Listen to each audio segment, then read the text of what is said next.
দেখুন বন্ধুরা, এটি হলো একটি ঔষধি গাছ। আর এই ঔষধি গাছের পাতা দিয়ে আমি আজকে একটি ঘরোয়া টোটকা বানিয়ে আপনাদেরকে দেখাবো। এই টোটকার সাহায্যে আপনি আপনার বাড়ির বড় এবং ছোট বাচ্চা থাকলে তাদের সর্দি, কাশি, জ্বর, গলা ব্যথা হলে এই টোটকার সাহায্যে সারিয়ে ফেলতে পারবেন। আর এর জন্য আমি কতগুলি পাতা তুলে নিচ্ছি। তো তোমরা দেখতে থাকো আমি কি করে তৈরি করি। আর আমাদের আঞ্চলিক ভাষায় এই গাছটির নাম হলো বাসক পাতা।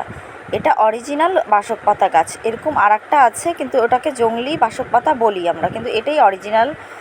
ঠিক আছে, তো বন্ধুরা আমি পাতাগুলোকে ধুয়ে নিয়েছি। আর এখানে একটি খালি পাত্র নিয়েছি।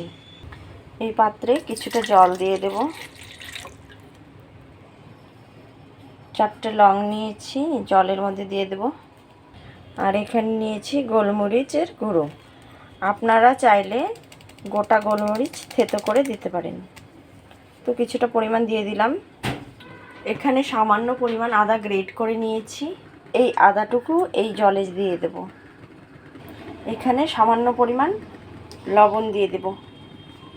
তো দেখতে পাচ্ছ পাতাগুলো আমি এরকম করে ছোট ছোট করে ছিঁড়ে নিয়েছি। এখন এই পাতাগুলো এই জলে দিয়ে দেব। এখন আমি গ্যাসের ওভেনে বসিয়ে দিলাম। এখন আমি আস্তে আস্তে এটাকে ভালো করে সেদ্ধ করে নেব। তো দেখতে পাচ্ছ বন্ধুরা কি সুন্দর ফুটে এসেছে। আর দেখো একটা কি সুন্দর কালার বের হচ্ছে এর মধ্যে থেকে। তো এই টোটকার সাহায্যে কিন্তু আপনারা বড় বড় বয়স্ক এবং ছোট বাচ্চা উভয়কেই কিন্তু এই টোটকাটা দিতে পারেন। আর সর্দি, কাশি, গলা ব্যথা যে কোনো প্রকার অসুখে কিন্তু এটা খুব উপকারী।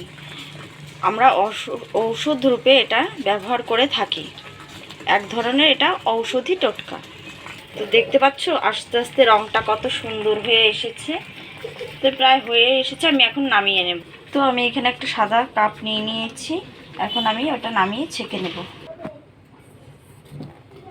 এইভাবে করে আপনাদের বাচ্চাদের বা বয়স্ক লোকদেরকে এরকম শরবতের মতন করে দেবে।